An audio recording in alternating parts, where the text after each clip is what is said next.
This is the Greg Bedard Patriots Podcast with Nick Cattles.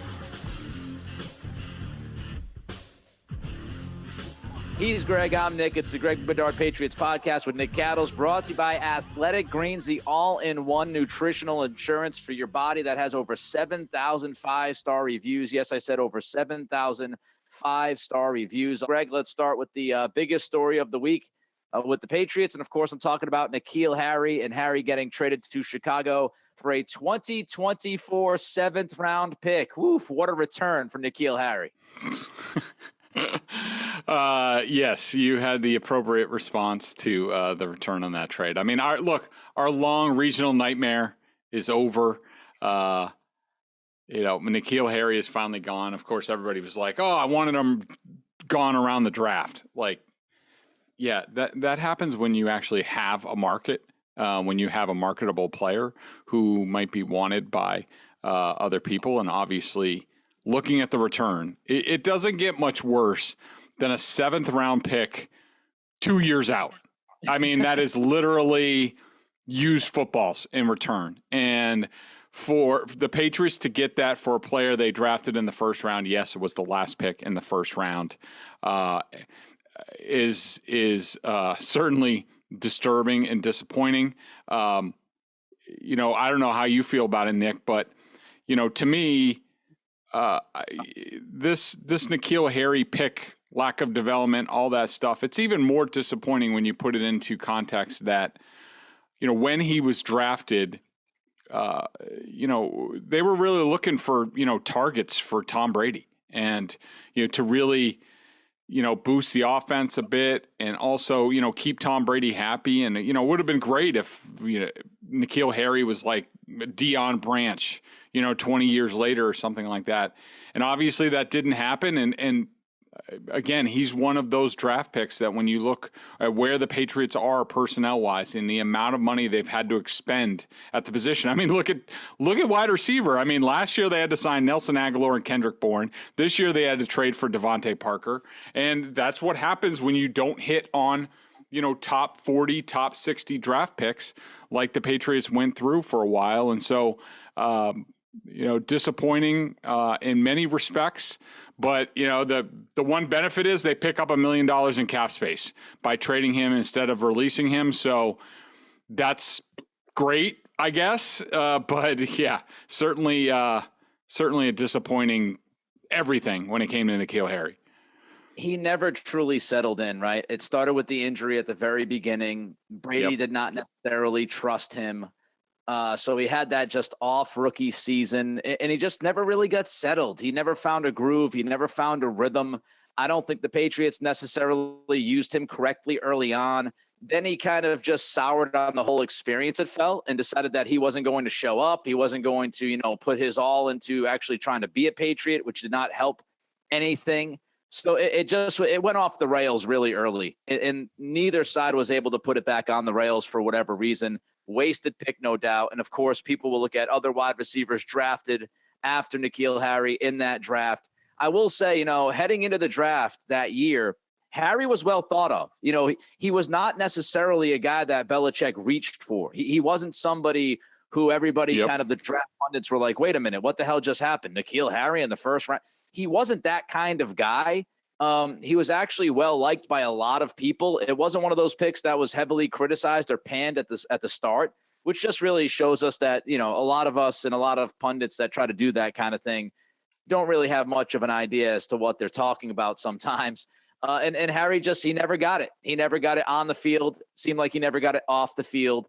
And he gone. Nobody's surprised. Maybe I'm surprised that it took this long to ship him out, but we all kind of expected him to be gone. And what does it tell you, Greg, that the Raiders were not interested whatsoever? Even if it was a sixth-round pick, Josh McDaniels, Ziegler wanted nothing to do with N'Keal Harry.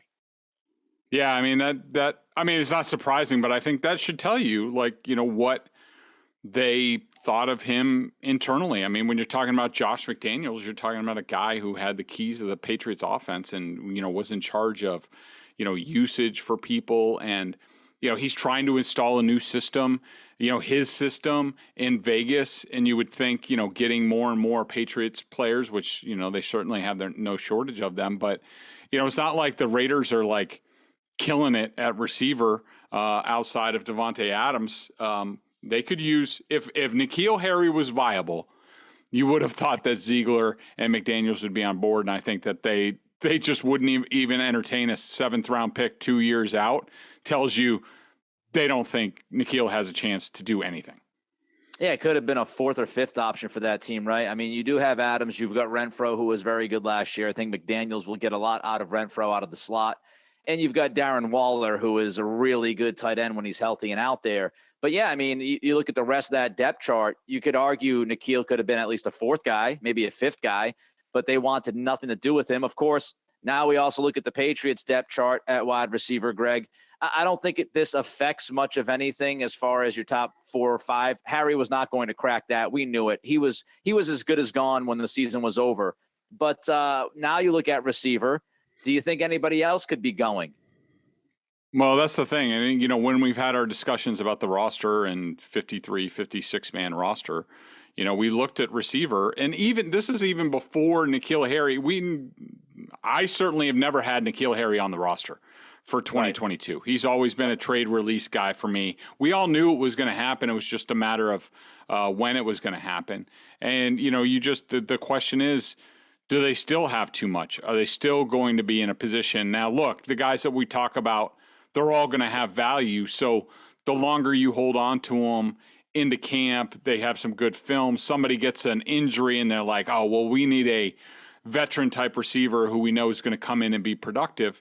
Now the Patriots have something to work with. But when you look at it, Devontae Parker's not going anywhere.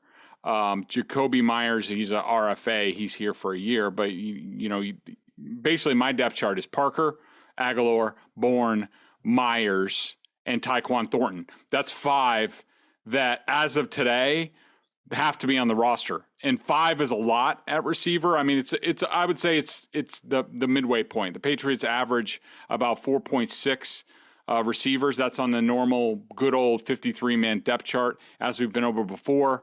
It's now more of a 56-man depth chart. If you can find some people, some veterans who you can stash on the practice squad for the first month of the season, there's now 3 spots there.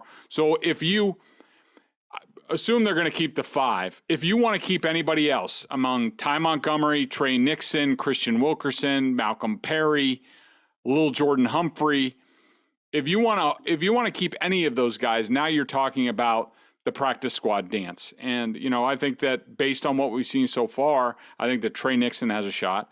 I think that Ty Montgomery, due to his skills, has a shot to stick. So if you're talking 1 or 2 guys, now you're talking about, like, you don't have to because you have the practice squad, but, I think the Patriots could be open to moving somebody. And I think you have to look at Aguilar as the prime sort of guy, because Devontae Parker plays the boundary receiver. Yes, Aguilar can play inside. Yes, he did it well with the Raiders when he had his best season.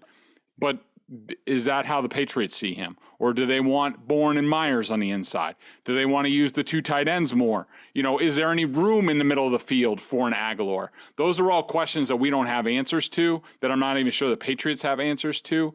And we're just going to have to evaluate as it goes on during camp. But I don't think, I would doubt seriously that anybody's slated to be traded before camp. I think more you wait till later, right before cuts. Somebody's trying to fill a veteran spot with injury, what have you, then the Patriots could have something of value. Yeah, I think Aguilar's the guy. You mentioned him. I think he would be the one that was more likely to go. He would also free up some cap space, which, isn't as important as it was going back 2 or 3 months ago. But the one good thing I would say is the Patriots are deep at receiver. So, yes, you screwed up the N'Keal Harry pick. You wish you didn't. You wish he was a stud. You wouldn't have to go out there and spend the money that you spent and trade picks for Devontae Parker and all that stuff. But they are in a good spot at wide receiver. They have as much depth and talent there than they've had in a number of years. You and I have talked about it. I think Aguilar could be the odd man out if Trey Nixon pushes him. It's one of the major storylines we're going to spend a lot of time on, you and I, Greg. on this podcast, I'm sure, during training camp time is, what's Trey Nixon doing? Because I think a lot of eyeballs are on him. Was the mandatory minicamp thing just kind of a flash in the pan? Or does he follow that up when you put pads on and you get really going into this thing? Does he continue to show those flashes? Does he continue to impress? And if he does, I think Aguilar could be out.